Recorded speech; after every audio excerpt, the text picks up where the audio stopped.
नमस्कार, आप देख रहे हैं सबसे बड़ा मुद्दा। मैं हूं आपके साथ राहुल राजपूत। लोकसभा चुनाव 2024 से पहले बीजेपी अल्पसंख्यक समाज को अपने पाले में करने की हर संभव कोशिश कर रही है। ऐसे ही एक कोशिश का नाम है मोदी मित्र। इस अभियान के तहत बीजेपी मुस्लिमों को अपने पाले में लाने की कोशिश में जुटी है।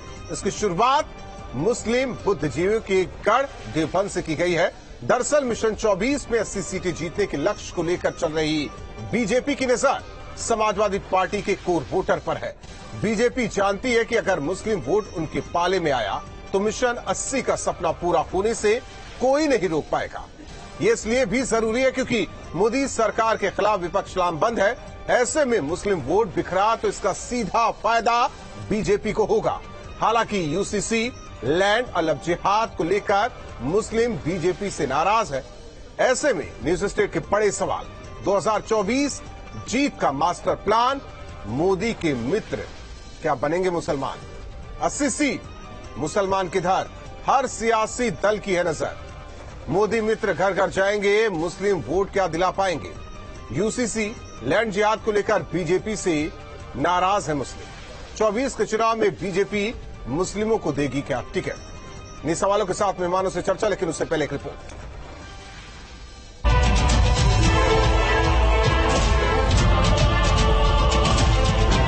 अगले साल होने वाले लोकसभा चुनाव को लेकर बीजेपी ने कमर कस ली है। 24 में यूपी की 80 सीटों पर कब्जा जमाने के लिए बीजेपी ने मास्टर प्लान तैयार किया है। इस प्लान के सहारे बीजेपी समाजवादी पार्टी के कोर वोट बैंक यानी मुस्लिम वोट में ही सेंध लगाने की कोशिश में है। इसके लिए बीजेपी अल्पसंख्यक मोर्चा के विशेष अभियान मोदी मित्र के जरिए मुसलमानों को पार्टी से जोड़ने की कोशिश करेगी और इसकी शुरुआत भी बीजेपी ने देवबंद से की है। कार्यक्रम में मोदी मित्रों को सर्टिफिकेट बांटे गए और केंद्र सरकार के लाभार्थियों से संवाद किया गया कि भारतीय जनता पार्टी जो मुस्लिम समाज है उनका विश्वास जीतने में कामयाब हो रही है और जो जनसैलाब दिख रहा है, जो जन उत्साह दिख रहा है, ये भी दिखाता है कि लोग सारे पार्टियों को अब तलाक देकर भारतीय जनता पार्टी के साथ जुड़ना चाहते हैं। इस अभियान के जरिए बीजेपी अल्पसंख्यक मोर्चा मुस्लिम समुदाय में प्रबुद्ध और बुद्धिजीवी लोगों के पास पहुँचेगा। पार्टी इस दौरान अल्पसंख्यक समुदाय को मोदी सरकार की नीतियों के बारे में बताएगी। पार्टी का दावा है कि इस अभियान में 1 लाख मुस्लिम कार्यकर्ता देश के सभी हिस्सों में जाएंगे। मुस्लिम बीजेपी के साथ लगातार जुड़ रहा है। अभी निकाय चुनाव में आपने देखा होगा और बोटी गैंग को हराने का काम भी मुसलमानों ने किया है। भारतीय जनता पार्टी को 18,000 वोट मिला है। अगर ये 18,000 वोट भाजपा को मिला है तो ये 24 के अंदर वोट बढ़ेगा और लगातार विश्वास मुसलमानों का मोदी जी पर बढ़ रहा है। दरअसल बीजेपी 24 के चुनाव में सभी 80 सीटें जीतने की कोशिश में है। ऐसे में उसका ये सपना बिना मुस्लिम वोट के पूरा नहीं हो सकता। मुसलमान के लिए मोदी जी से इतनी घृणा नहीं है जितनी और कुछ नेताओं से है। मोदी जी की सारी योजनाएं मुसलमानों को खुलेआम मिल रही हैं, तो मुसलमान मोदी जी के कट्टरवादिता विरोधी नहीं है। इस चुनाव में काफी परसेंटेज मुसलमान ने वोट भी किया है। हालांकि जिस तरह से लैंड जिहाद, लव जिहाद और यूसीसी के मुद्दे पर बीजेपी खुलकर बैठक कर रही है, उससे मुस्लिम उसके पाले में आएगा ये साफ नहीं है। हालांकि मोदी मित्र कार्यक्रम में पहुंचे मुस्लिम नेताओं ने खुलकर यूसीसी की वकालत की। तो मुझे लगता है कि जो पर्सनल लॉ है इससे तकलीफ मुस्लिम पर्सनल लॉ बोर्ड को है क्योंकि इनकी दुकान बंद हो जाएगी। इससे तकलीफ उन लोगों को है जो मुसलमानों को बीजेपी से डराकर पर्सनल लॉ बोर्ड और बाकी जो पार्टियां हैं जो मुसलमानों को डराकर वोट लेती थी, उनका दुकान बंद हो जाएगा।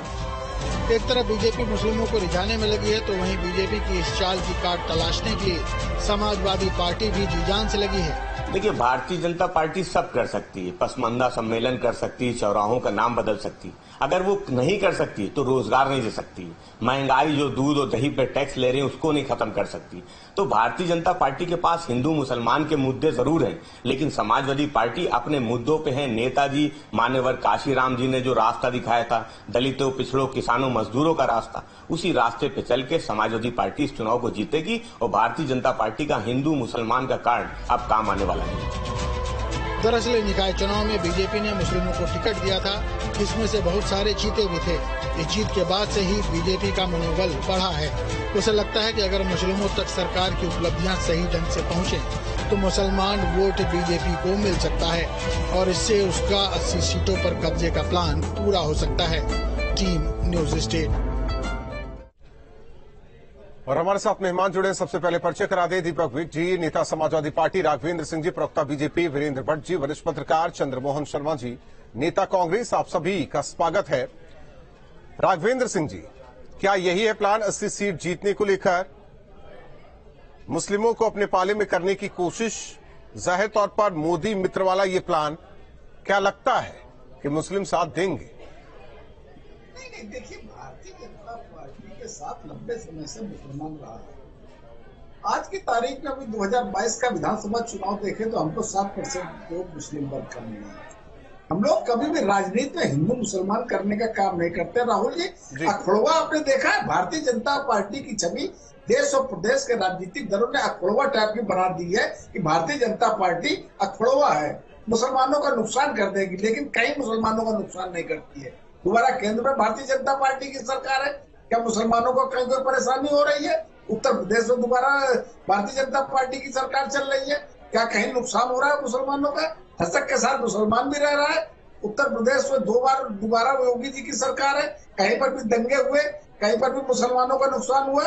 50 लाख से अधिक गरीबों को आवास दिए गए, कहीं उसमें मुसलमानों के साथ भेदभाव किया गया।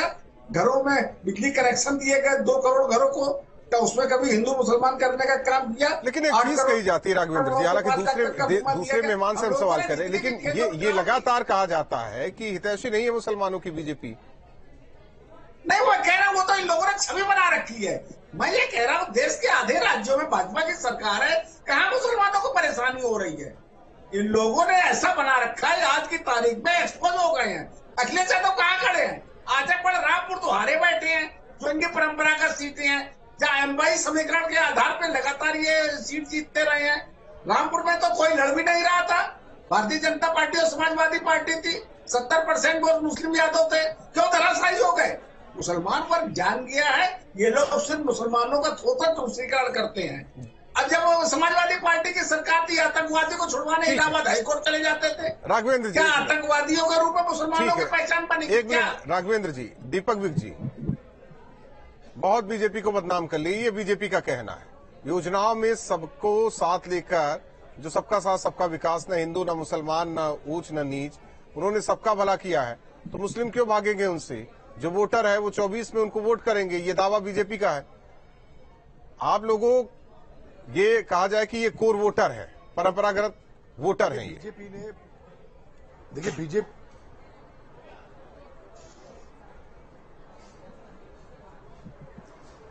किसके परंपरागत वोटर हैं? समाजवादी पार्टी के। हेलो, समाजवादी पार्टी किसके के परंपरागत वोट? समाजवादी पार्टी के।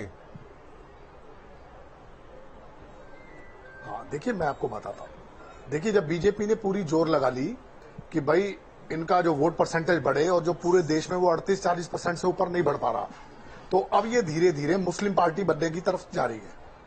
और इसीलिए इन्होंने अपने इंद्रेश जी जो है मुस्लिम राष्ट्रीय मंच बनाया है। अब ये तो हिंदुओं को देखना है कि ये मुस्लिम पार्टी जो बनती जा रही है, राघवेंद्र जी की बात होने दीजिए, उसको इनको वोट करना है या नहीं करना? हम तो सबकी बात करते हैं। राघवेंद्र जी बात होने दीजिए भाई, हम तो सबकी बात कर रहे हैं, हम तो हिंदू की बात भी कर रहे हैं। राघवेंद्र जी बात इनको चुप कराइए।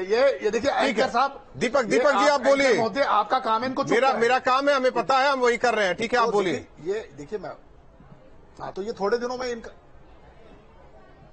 हाँ वो मैं बोलूंगा तो अभी ना, जब आप उन्हें चुप कराएंगे, इसलिए मैं कह रहा था। तो ये देखिए धीरे धीरे इनका नाम हो जाएगा भारतीय जनता मुस्लिम लीग। तो ये इस काम को करने की तरफ जा रहे हैं, क्योंकि इनको वोट नहीं बढ़ रहा है।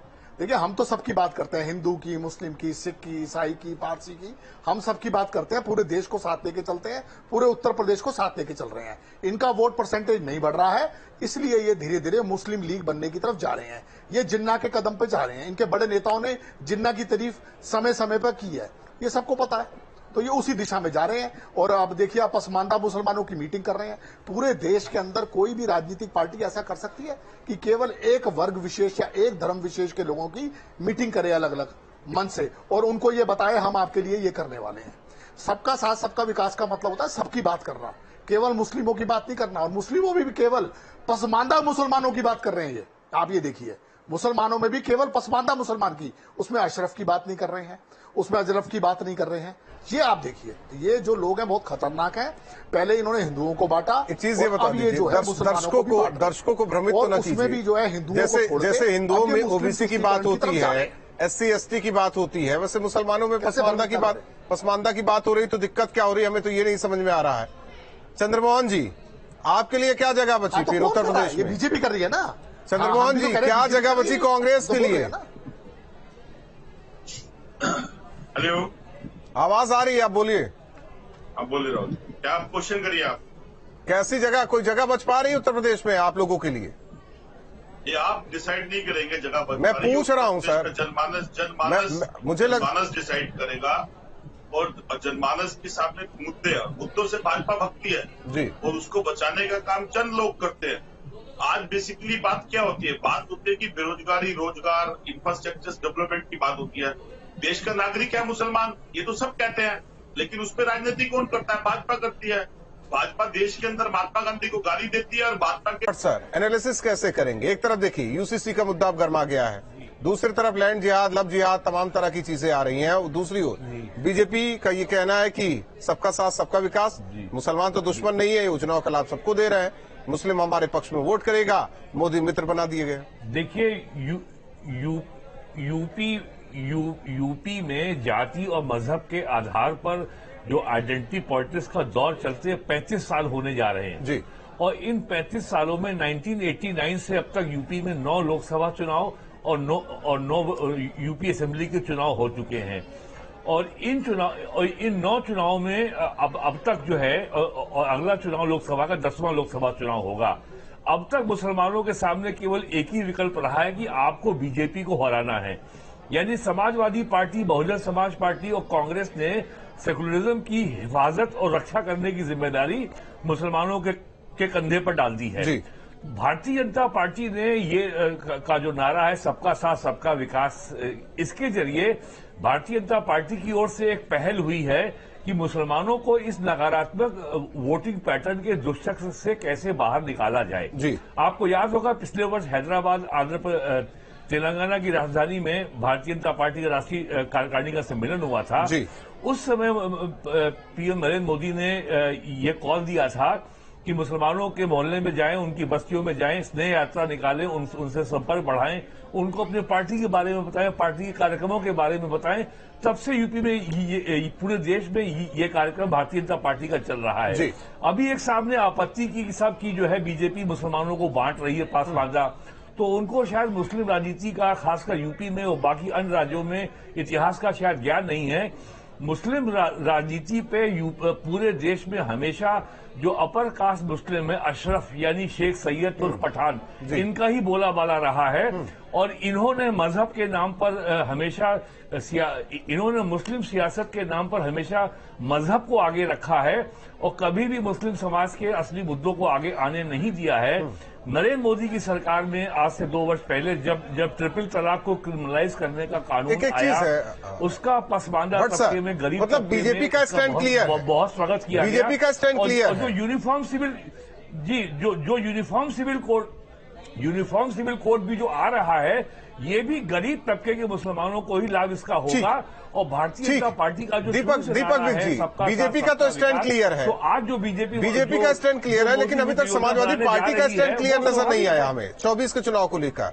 हालांकि जिस तरीके से बिहार में विपक्षी दलों में बातचीत, पता नहीं क्या निकल के आएगा 24 के चुनाव को लेकर के समाजवादी पार्टी में बहुत कंफ्यूजन है।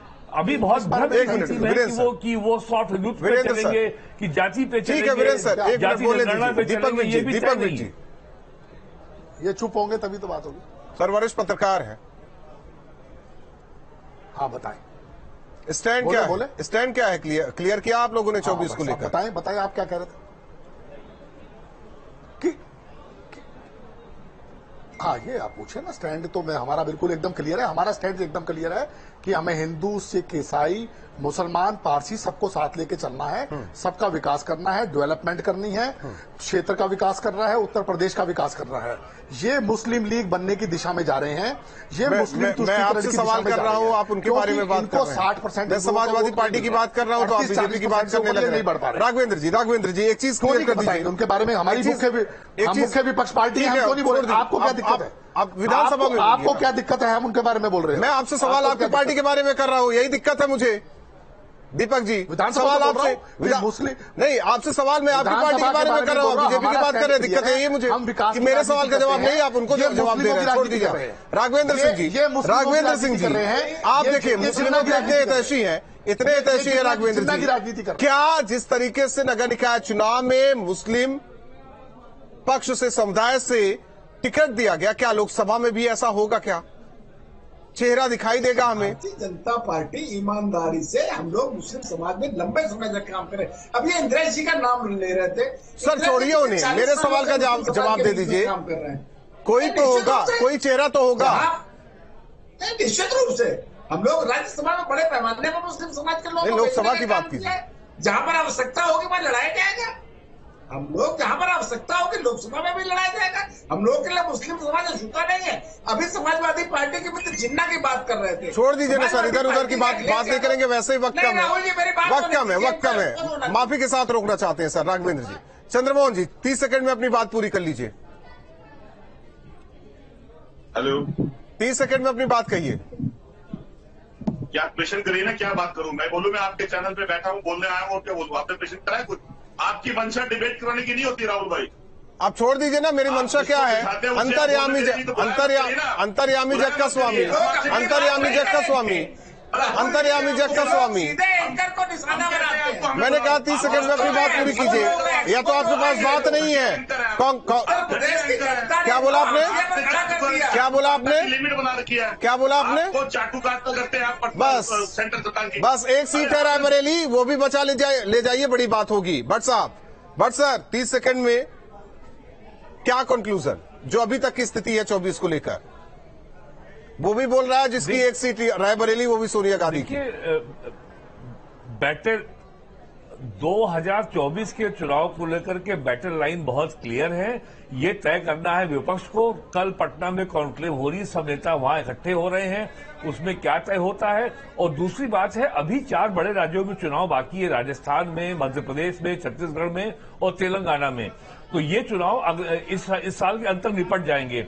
उसके बाद ही तय होगा कि वास्तविक तस्वीर क्या है 2024 का चुनाव के किन मुद्दों। ठीक है, लेकिन अभी से अपनी अपनी राग है। बहुत बहुत धन्यवाद आप सभी मेहमानों का हमारे साथ जुड़ने के लिए। जाहिर तौर पर जिस तरीके से मोदी मित्र यानी कि मुसलमानों के दरवाजे तक जाएंगे, सरकार की उपलब्धियां भी बताएंगे, पार्टी कैसे काम कर रहे हैं उनके हित में ये भी बताने की कोशिश होगी। यानी कि जो मुस्लिम पूर्व वोटर हैं, जो अभी तक दूसरी पार्टियों के थे, क्या बीजेपी खींच पाएगी? ये भी बड़ा सवाल है, क्योंकि सवाल 80 लोकसभा सीट को लेकर भी। वही विपक्षी दल खासकर समाजवादी पार्टी की बात करें, क्या स्टैंड कुछ क्लियर नहीं। और एक सीट पर अभी भी फड़फड़ा रही कांग्रेस, उसका क्या होगा ये भी पता नहीं। सबसे बड़ा मुद्दा में बस इतना है।